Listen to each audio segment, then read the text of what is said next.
Mula sa bulwagang pambalitaan, himpilan at sandigan ng bayan, ito ang 80.9 Gen Z Radio Station.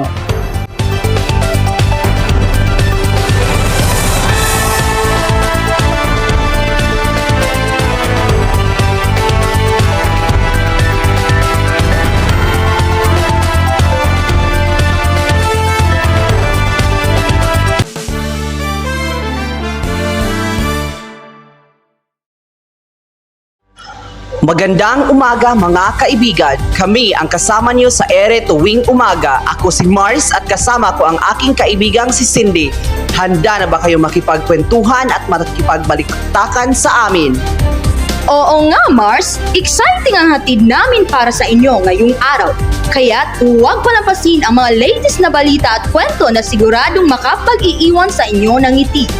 Sa loob ng 10 minuto, maghahatid ng balitang siksik. Sulit na sulit ang 80.9 Gen Z Radio Station. Narito ang tambalang Mars at Cindy nagigising sa inyo ngayong umaga.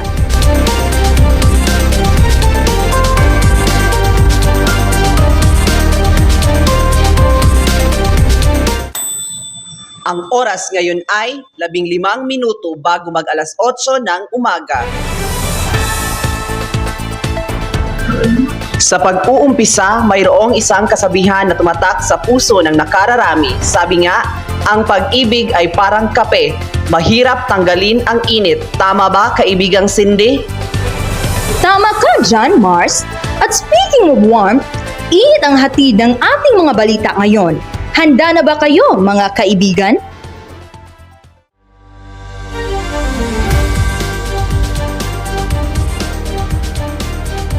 Para sa ulo ng mga nagbabagang balita. Bus nahulog sa bangin sa Antique, 17 patay. Lindol sa Pilipinas, tumama sa norte, 5 ang patay, 12 ang sugatan. Ang pinakamalaking sunog sa lungsod ng Lapu-Lapu City nag-iwan ng libo-libong walang tahanan. BTS RM at B, pumasok na sa military. Chapter closed. Catherine Bernardo kinumpirma ang hiwalayan kay Daniel Padilla. Flying Titans, tinalo ang Spikers sa PBL semifinals.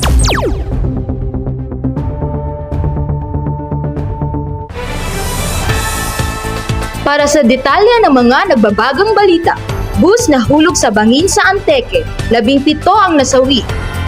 Mars, ibalita mo, kaibigan? Umabot sa 17 pasahero ang namatay matapos mahulog sa bangin ang isang bus sa bayan ng Hamtic, Antique, Martes ng hapon. Una nang nilinaw ng Valyacar Transit na nagmamay-ari ng series bus na nahulog sa bangin sa Hamtic na 24 lang ang mga pasahero ng bus na may bus number na 6289. Galing ng Iloilo ang bus at papuntang Kulasi, Antique nang mahulog ito sa bangin sa KM 174 Igbukay, Hamtic, Antique. Ayon sa Antique Police, 17 ang binawian ng buhay kabilang ang driver, inspector at ang 17 anyos na estudyante na nasagi ng bus. Huling nakuha ang mga bangkay ng driver at inspector dahil naipit ito sa bus. Dagdag ng Antique PNP, sa 28 na sakay ng bus, 12 ang nakaligtas. Sa inilabas na statement ng management ng Valyacar Transit na nagmamay-ari ng series bus na nahulog sa bangin, voluntaryo na nilang sinuspinde ang prangkisa ng 12 pang ibang mga bus na kasama sa prangkisa ng case number 11VI021AK. Inireport na rin nila ang insidente sa Land Transportation Franchising and Regulatory Board at handa silang makipagtulungan para sa anumang investigasyon. Balik sa iyo, kaibigan. Salamat, kaibigang Mars. Paalala sa mga motorista at sa mga nagmamaneho, mag-ingat at i-check regularly ang sasakyan para iwas aksidente at siguradong tuloy-tuloy ang biyahe. Lindol sa Pilipinas, tumama sa norte, 5 ang patay, 12 ang sugatan. Kaibigang Jennifer, ibalita mo. 5 katao ang namatay dahil sa mga gumuhong estruktura kasama ang isang tao na tinamaan ng mga slab ng siminto sa kanyang bahay sa Abra, kung saan 25 ang nasugatan sa Benguet Province, isang magagawa ang naipit at namatay matapos gumuho ang maliit na gusali sa ginagawa pa lamang sa bayan ng La Trinidad. Maraming bahay at gusali ang nakabitak-bitak, ang mga pader kasama ang ilan na gumuho sa Abra, kung saan ang bagong presidente na si Ferdinand Marcos Jr. na umupo sa pwesto halos isang buwan pa lang ang nakalipas ay binalak na maglakbay upang makipagkita sa mga biktima at ang lokal na opisyal. Balik sa iyo, kaibigang Mars.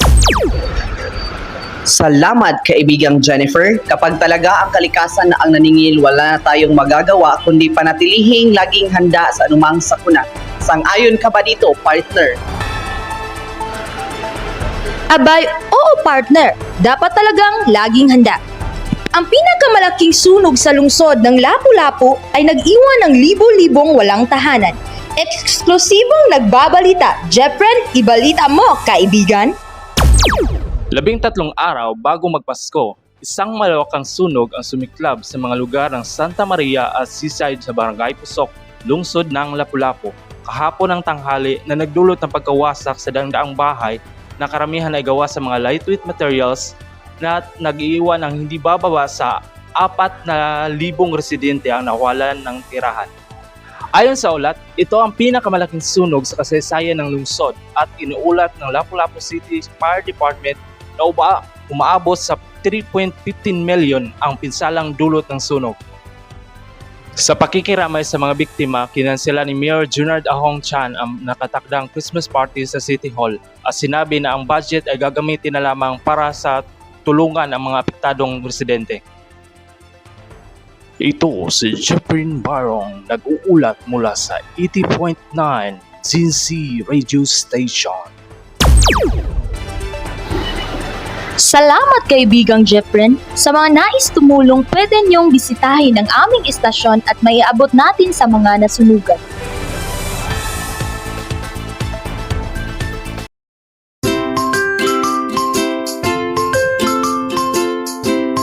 Sa bawat gising, may sarap na hatid. Sa bawat templadong kape, Kopiko ang kape ng tagpo ng matamis at malakas. Na ito simpleng kape. Ito ay Kopiko 3-in-1. Ang kape na may tamang templadong kape, asukal at gatas. All-in-one sachet. Perfect sa bahay, sa opisina o kahit saan ka man mapadpad. Kopiko ang kasama mo sa bawat isip, bawat oras.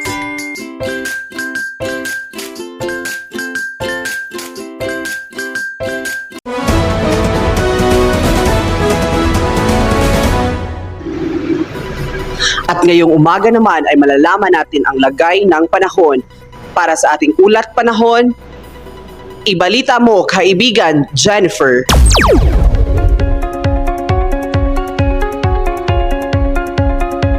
Para sa ating ulat panahon, Bagyong Kabayan, isa na lamang low pressure area. Mga tsansa ng pag-ulan, aasahan pa rin sa malaking bahagi ng Visayas, Mindanao at Palawan. Tuluyan ng humina at isa na lamang low pressure area. Ang Bagyong Kabayan na huling namataan sa layong 270 km kanluran, timog kanluran ng Zamboanga City. Ayon sa aming nakuhang source, maliit na rin ang tsansa na muli pa itong maging bagyo. Pero base sa kanilang track, ay posible pa rin itong daanan ang Southern Palawan bago ito tuluyang makalabas ng Philippine Area of Responsibility. Magpapaulan naman sa bahagi ng Cagayan Valley at Cordillera Administrative Region ang patuloy na pag-iral ng hanging amihan, habang nakakaepekto naman sa Bicol Region, Aurora at Quezon Province ang shoreline. Balik sa iyo, kaibigang Mars.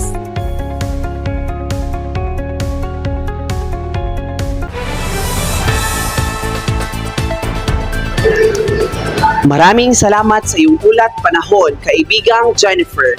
Ngayon naman ay ang balitang showbiz. BTS, RM at V pumasok na sa military. Kaibigang Richelle, ibalita mo. Pumasok na sa military ang dalawang BTS members na sina RM at V. Nagkaroon ng reunion ang 7 membro ng BTS kasama sina Jin, Suga at J-Hope. Nauna na nila sa military. Hindi nagpapahuli sa picture taking sina Jungkook at Jaemin na magsisilbi rin sa military ngayong araw. Naniniwala ang BTS leader na si RM na maghihintay ang mga army sa pagbabalik ng boy band. Pangako naman ni V na babalik lang soon kaya't palaging mag-iingat ang mga fans.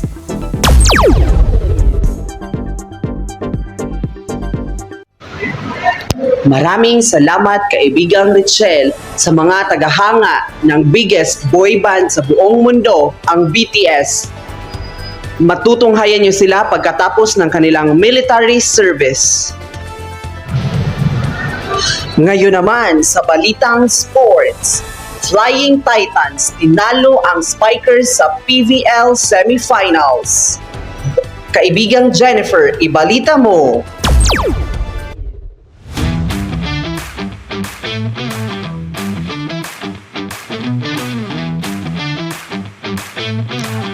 Hahamunin ng Chocomocho ang Creamline para sa kampiyonato ng Premier Volleyball League Second All-Filipino Conference. Ito'y matapos tinalo ng Flying Titans ang Signal HD Spikers sa Game 3 ng semifinals kahapon sa score na 25-20, 23-25, 26-24, 25-23. Nang manguna ang Spikers sa second set ay agad bumawi ang Chocomocho sa tulong ni Vanny Gandler at Cici Rondina. Ayon kay Rondina, ang nakapagpanalo sa kanila ay mindset, tiyaga at dedikasyon sa trabaho, lalo na't naniniwala sila sa kakayahan ng bawat isa. Hangad ng Flying Titans ang kauna-unahan nilang PVL title matapos ang dalawang fourth place finishes sa 7 conference.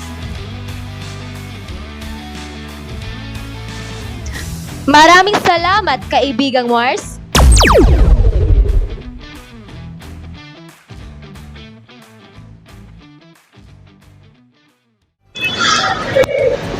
Maraming salamat sa iyong balitang hatid pa sports, kaibigang Jennifer. Bago magpatuloy ang ating programa ngayong umaga, makinig muna tayo sa isang patalastas.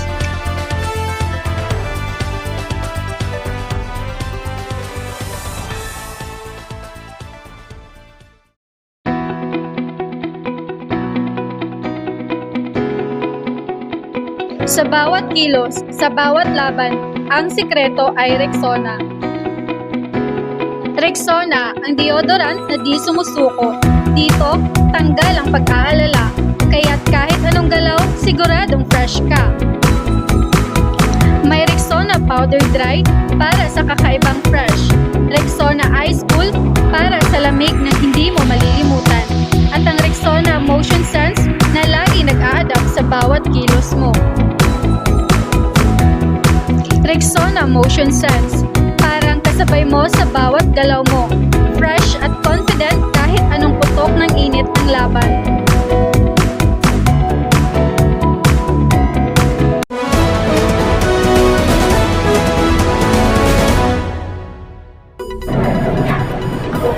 Kayo'y patuloy na nakikinig at sumusuporta sa aming programa, ang 80.9 Gen Z Radio Station. Magandang umaga, kaibigan! Yan po ang 10 minutong pagbabalita mula sa estasyong di lamang naghahatid ng balitang sariwa, kundi balitang tumatak din sa inyong puso at diwa. Ito ang iyong kagapal, At laging iyong kaibigan. balitang makatotohanan. Balitang walang kinikilingan. Gigising tuwing umaga upang maghatid ng mga sariwang balita. Magandang umaga, kaibigan! Hanggang sa muli, mga kaibigan!